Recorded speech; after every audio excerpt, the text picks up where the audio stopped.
माघ महीने के शुक्ल पक्ष के 5वें दिन को बसंत पंचमी कहते हैं। हिंदू धर्म में बसंत पंचमी के दिन माता सरस्वती की पूजा की प्रथा सदियों से चली आ रही है। मान्यता है कि सृष्टि के निर्माण के समय देवी सरस्वती बसंत पंचमी के दिन ही प्रकट हुई थी। देवी सरस्वती की पूजा करने से बुद्धि और ज्ञान में वृद्धि होती है। ये कला से जुड़े लोगों को भी अपार सफलता दिलाती है। देवी सरस्वती को ज्ञान, संगीत, कला, विज्ञान और शिल्प की देवी माना जाता है। इस दिन को श्री पंचमी और सरस्वती पूजा के नाम से भी जानते हैं। इसी दिन को देवी सरस्वती की जयंती के रूप में भी मनाया जाता है।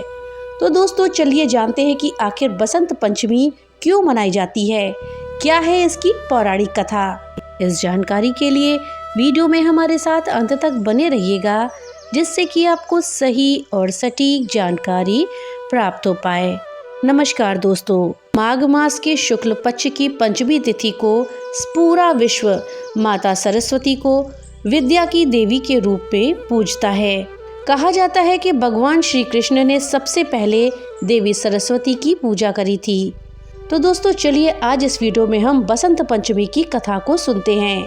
दोस्तों पौराणिक कथाओं के अनुसार ब्रह्मा जी ने अपनी संकल्प शक्ति से इस अनंत ब्रह्मांड की रचना तो कर दी थी, परंतु वो सृष्टि अभी अधूरी थी। उस आदिकाल के भारत की भूमि पर पर्वत थे, नदियां थीं, सघन वन थे और जीव जंतु भी थे, लेकिन चारों ओर एक भयावह सन्नाटा था। ना तो कहीं पक्षियों की आवाज आती थी, ना हवाओं में कोई सरसराहट थी और ना ही कोई मनुष्य की वाणी थी।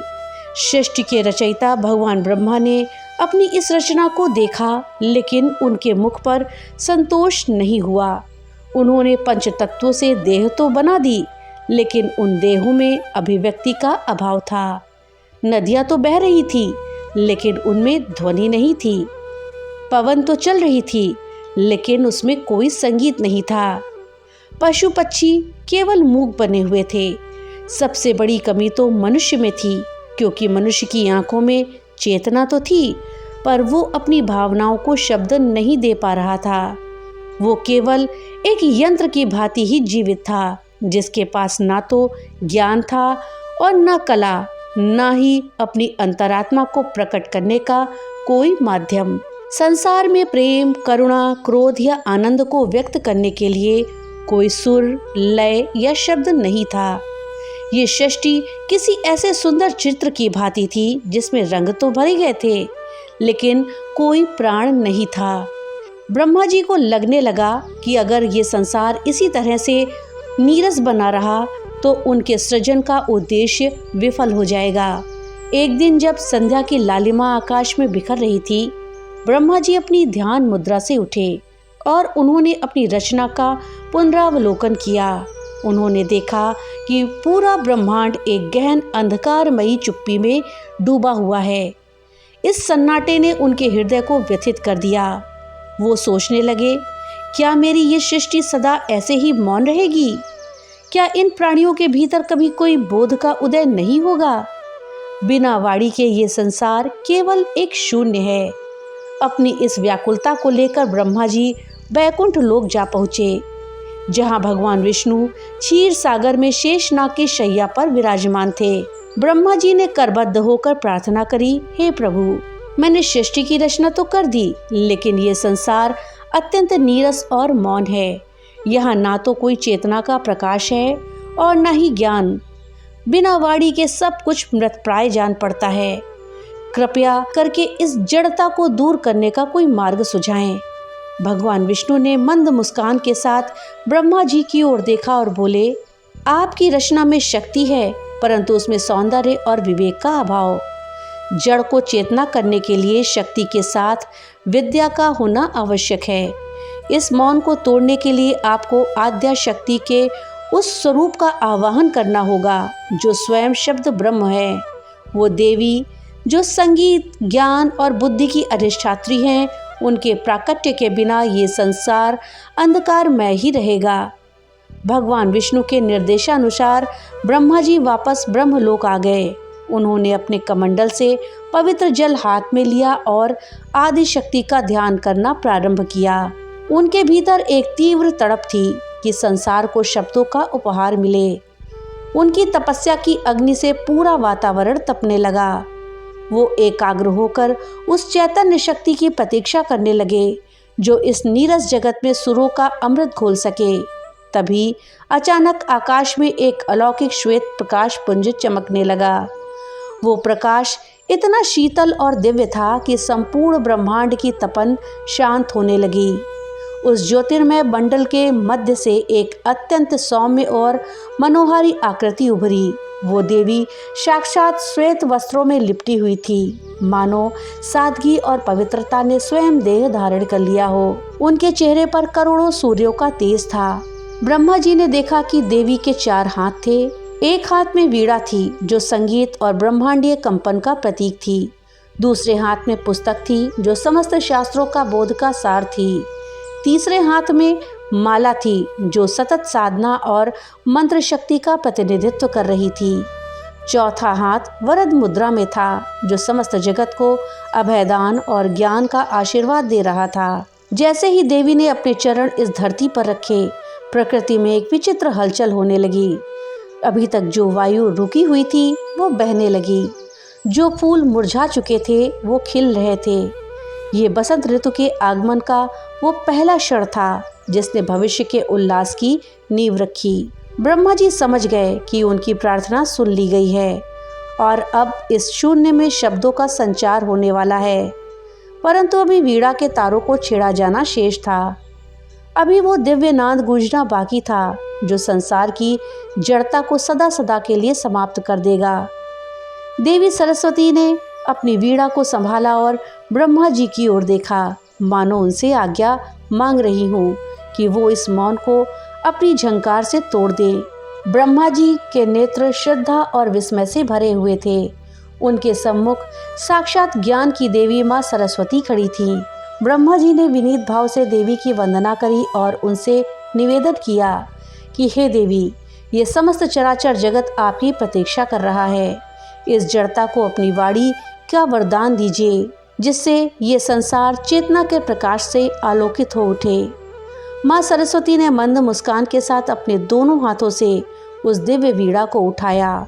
जैसे ही देवी की उंगलियों ने वीणा के तारों को स्पर्श किया, एक ऐसी झनकार उत्पन्न हुई जिसने दिग दिगंत को गुंजायमान कर दिया। वो प्रथम ध्वनि ओम की थी, वही शब्द ब्रह्म जिससे समस्त वेदों और मंत्रों की उत्पत्ति हुई।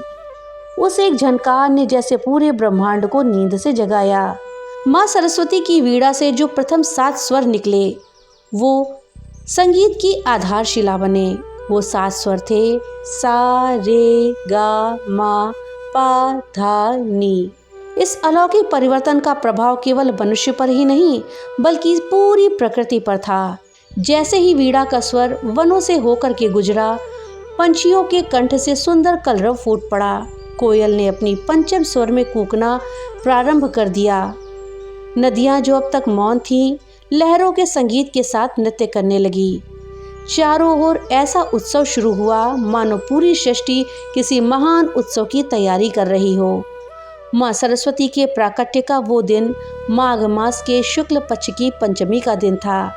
जैसे ही देवी ने पृथ्वी पर अपने चरण रखे, सूर्य की किरणों ने पृथ्वी को चूमना शुरू कर दिया। उस समय प्रकृति में एक अद्भुत परिवर्तन आया। देवी सरस्वती को प्रकाश और ज्ञान की अधिष्ठात्री माना जाता है और सौर मंडल में सूर्य को प्रकाश का स्रोत। उस दिन सूर्य की सुनहरी किरणें जब धरती पर पड़ी तो मानो पूरी धरती ने पीले वस्त्र धारण कर लिए हों। खेतों में सरसों के फूल खिलने लगे जो पीले रंग की चादर की तरह दिखाई दे रहे थे। यही पीला रंग सादगी, शुद्धता और मानसिक स्पष्टता का प्रतीक है। पीला रंग बसंत का संदेश वाहक है। इस रंग में वो ऊष्मा थी जो शीत ऋतु की जड़ता को समाप्त कर रही थी और वो तेज था जो ज्ञान की अग्नि को दर्शा रहा था। प्रकृति ने अपने इस नए स्वरूप से माँ सरस्वती का स्वागत किया। वृक्षों पर नए पत्ते आने लगे, चारों ओर बसंत की बयार चलने लगी। ब्रह्मा जी ये सब देखकर बहुत खुद प्रसन्न हुए। उन्होंने देखा कि उनकी सृष्टि अब पूरी हो चुकी थी। अब मनुष्य केवल जीवित नहीं थे, बल्कि वो विचार कर सकते थे, अपने आनंद को गीत में ढाल सकते थे। माँ सरस्वती ने ब्रह्मा जी को 4 वेदों का ज्ञान प्रदान किया, जो उनकी पुस्तक में सुरक्षित थे। उन्होंने सिखाया कि ज्ञान ही वो एकमात्र प्रकाश है जो अज्ञानता के अंधकार को मिटा सकता है।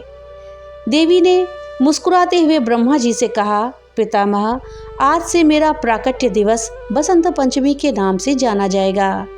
आज से ही इस धरा पर ऋतुराज बसंत का साम्राज्य स्थापित होगा। जो भी व्यक्ति आज के दिन से मेरी और ज्ञान की साधना करेगा, उसकी बुद्धि प्रखर हो जाएगी और उसे मोक्ष का मार्ग मिलेगा।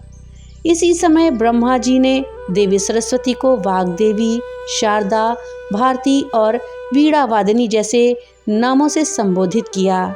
उन्होंने घोषणा करी कि आज से हर वर्ष इस दिन को विद्या, कला और संगीत के उत्सव के रूप में मनाया जाएगा।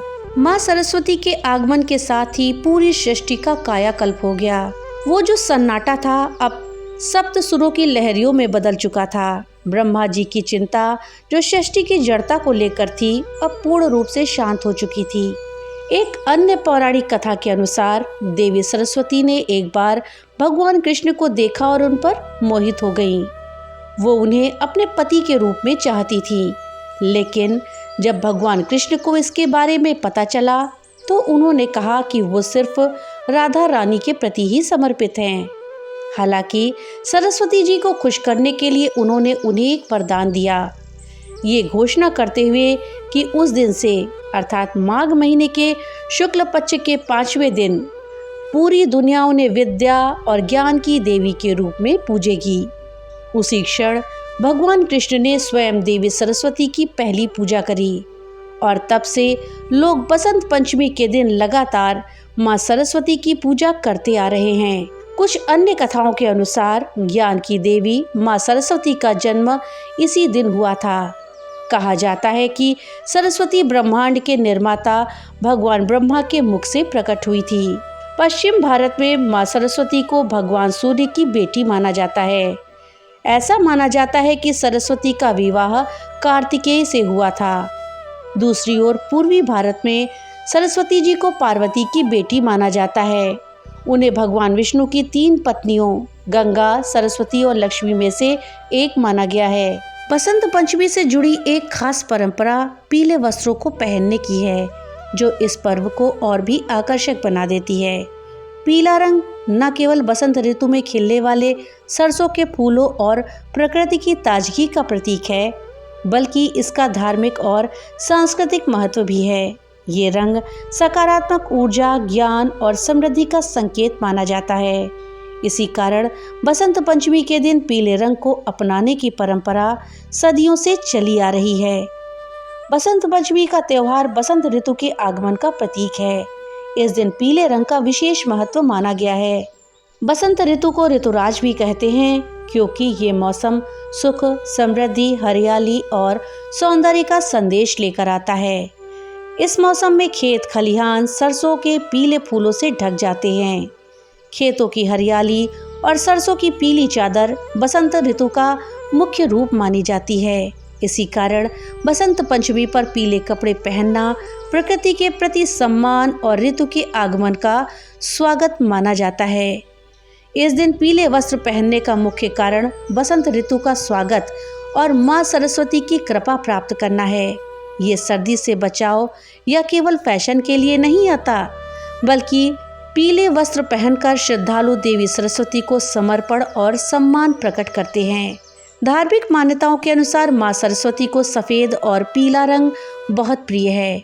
उन्हें अक्सर पीले या हल्के रंग के वस्त्रों में ही दर्शाया जाता है।